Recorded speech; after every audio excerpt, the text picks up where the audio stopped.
करते हैं। आज मैं परमात्मा से, इस भगवान से जाकर के जरूर पूछूंगा, क्यों मैं इतना पवित्र हूँ कि जहाँ पर बैठता हूँ वहाँ पर इनका स्थान गंदा हो जाता है। नारद बाबा चल दिए और चल कर के भगवान के पास में पहुंचे। भगवान ने देखा नारद जी आ गए, तो भगवान भी नाटकी कम थोड़ी ना है, भगवान भी नाटक बनाने में बहुत आगे रहते हैं। अब जैसे नारद बाबा पहुंचे तो भगवान ऐसे है अपना मुंह बना लिया जैसे हक्के बक्के से हो गए हों। नारद जी ने कहा आज पकड़ लिया, कहा क्या, कहा बताओ तुम मुझसे कितना प्रेम करते हो।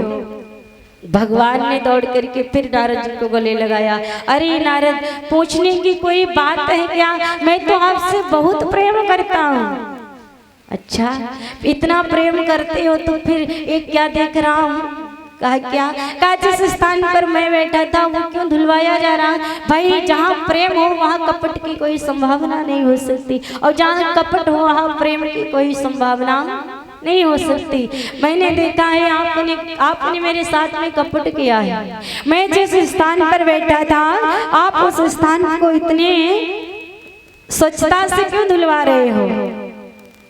भगवान ने कहा ऐ नारद, तुम्हें नहीं पता है, तुम्हें अगर पता नहीं है तो मैं बता रहा हूँ। मैं अगर आज आपने देख ही लिया है तो मैं आज आपको बताए दे रहा हूँ कि मैं इस स्थान को क्यों धुलवा रहा हूँ। पता है? कहा क्यों धुलवा रहे हो। अब बताया। भगवान ने कहा नारद, तुम्हारा कोई गुरु नहीं है, मान लिया तुम ब्रह्मा के पुत्र हो, लेकिन बिना गुरु के तुम अपवित्र हो। अपनी पवित्रता पाने के लिए गुरु से दीक्षा लेनी पड़ेगी, गुरु बनाना पड़ेगा। जैसे ही नारद बाबा ने सुना, नारद जी ने कहा अच्छा इतनी जल्दी गुरु कहाँ बनाऊं, कहाँ जाऊँ इतनी जल्दी गुरु बनाने, अब कोई आप ही मार्ग बता दो। भगवान ने कहा अच्छा सुनो, अगर हमसे पूछ रहे हो तो जो मैं कह रहा हूँ तुम वही करना। क्या जवाब दिया कि तुम प्रातःकाल उठना, जो भी तुम्हें सुबह सुबह मिल जाए,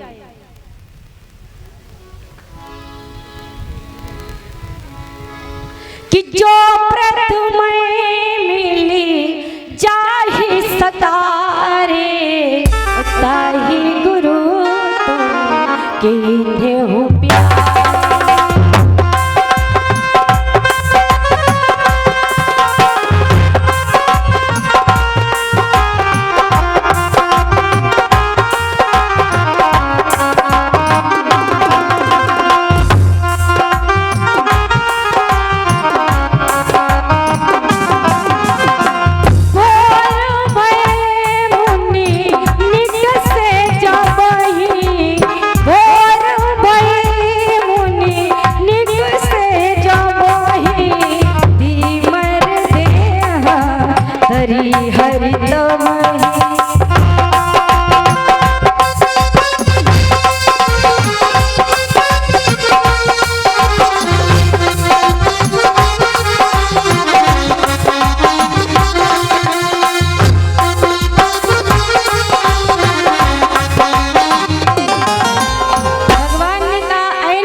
जो प्रथम मिल जाहि सकारे, ताहि गुरु तुम कीन्हे प्यारे।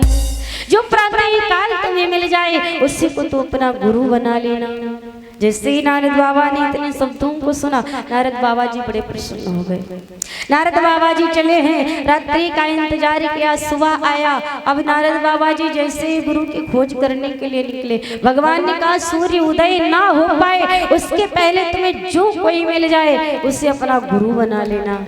जैसे ही नारद बाबा निकले हैं, प्रातःकाल हुआ तो जा रहे हैं, नारद बाबा को मार्ग में एक व्यक्ति मिला। दूर से नारद बाबा ने आता हुआ देखा तो क्या देखा है, एक धीवर जाति का व्यक्ति है जिसके कंधे पर एक जाल पड़ा है, एक जाल हाथ में है, मछलियां पकड़ने के लिए जा रहा है।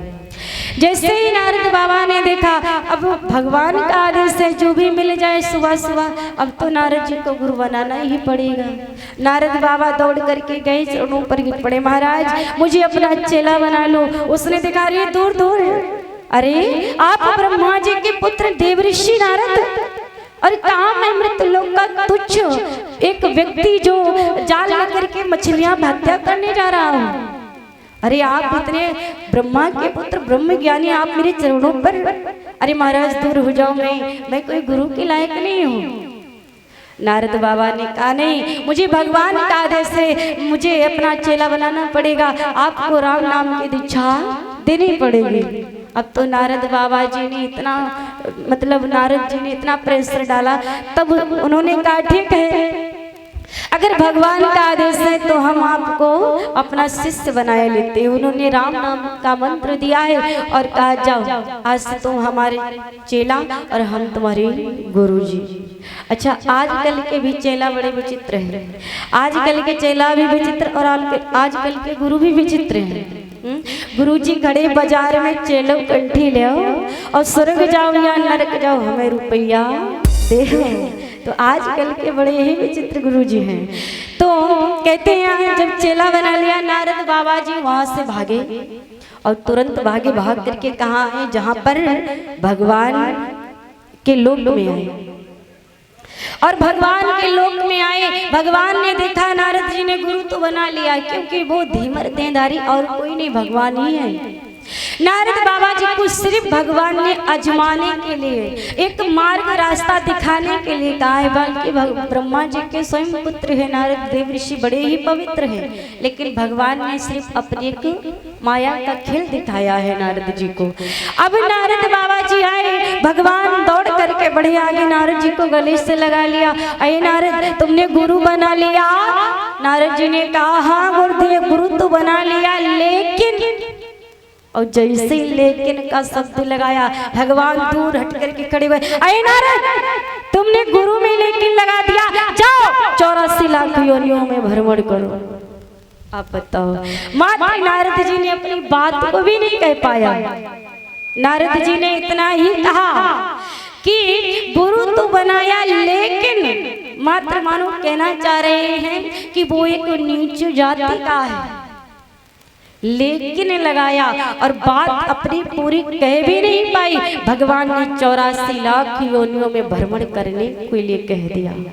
अब नारद बाबा की बीड़ा हाथ से छूट गई। नारद बाबा ने तुरंत बीड़ा उठाई, भाग खड़े हुए और भाग करके कहा गुरुजी को कहाँ ढूंढूं। क्यों, अगर चेला पर कोई मुसीबत है तो वो गुरुजी पर कह सकता है, और गुरु के लिए भगवान ने श्राप दे दिया, तो अब तो गुरु को खोजना ही पड़ेगा। नारद बाबा भागते हुए आए, मृत्यु लोक में फिर ढूंढा, वही ताल के किनारे फिर गुरुजी मछलियां पकड़ते हुए मिल गए। जैसे ही गुरुदेव जी मिल गए नारद बाबा को, नारद बाबा चरणों पर गिर पड़े और सारी बात बताई। महाराज भगवान ने मुझे 84 लाख योनि में भ्रमण करने का श्राप दे दिया है। तो गुरुदेव ने कहा तुमने भी कोई उत्पात किया होगा। कहा कुछ नहीं, यही कहा था मात्र। उन्होंने पूछा गुरुदेव किया, मैंने कहा किया, लेकिन लगा दिया इतनी में भगवान ने 84 लाख योनियों में भ्रमण करने का श्राप दे दिया। नारद जी उन्होंने अपनी जाल को फेंक दिया, कहा आए नारद तुम मेरे शिष्य हो और मैं तुम्हारा गुरु हूँ। आज देखता हूँ तुम्हें 84 लाख योनियों में कौन भ्रमण कराता है। परमात्मा का वचन भी झूठा कर देने वाले गुरु में शक्ति होती है।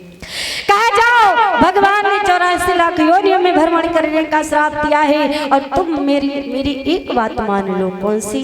कहा जाओ भगवान से जाकर के कहना कि वो 84 लाख योनियां क्या होती है।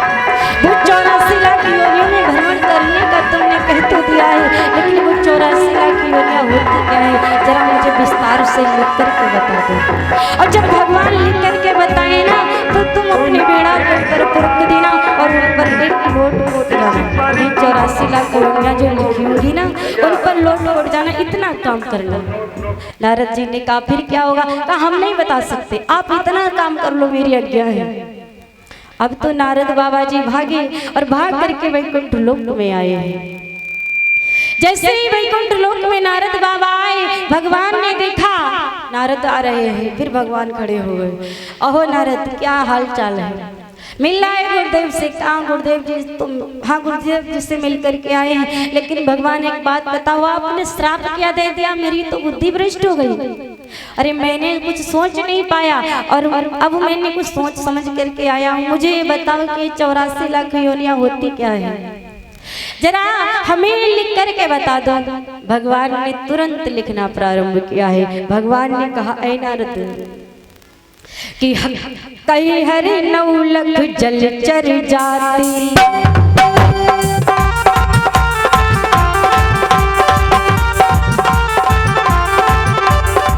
कहीं हरि नौलख जलचर जाति, जलचर जाति सब योनिन भर में बहु भांति।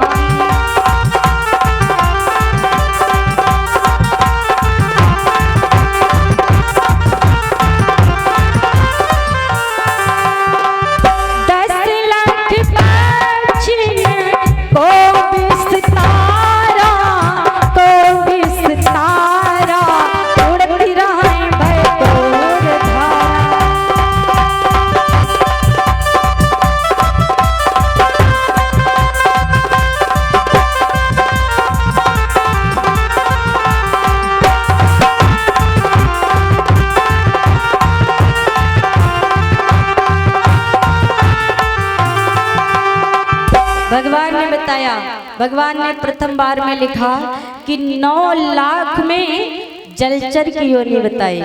अच्छा, ये 84 लाख की योनियां होती हैं, गिनते रहना कहीं हम गड़बड़ ना कर दें। हाँ, 9 लाख में जलचरों की आयु बताई, जो जल में रहने वाले छोटे छोटे बड़े जितने भी जीव हैं, सारे जितने भी जीव हैं 9 लाख योनियों में आते हैं जो जल में रहते हैं। फिर कहा 10 लाख में पक्षियों का विस्तार है, 10 लाख में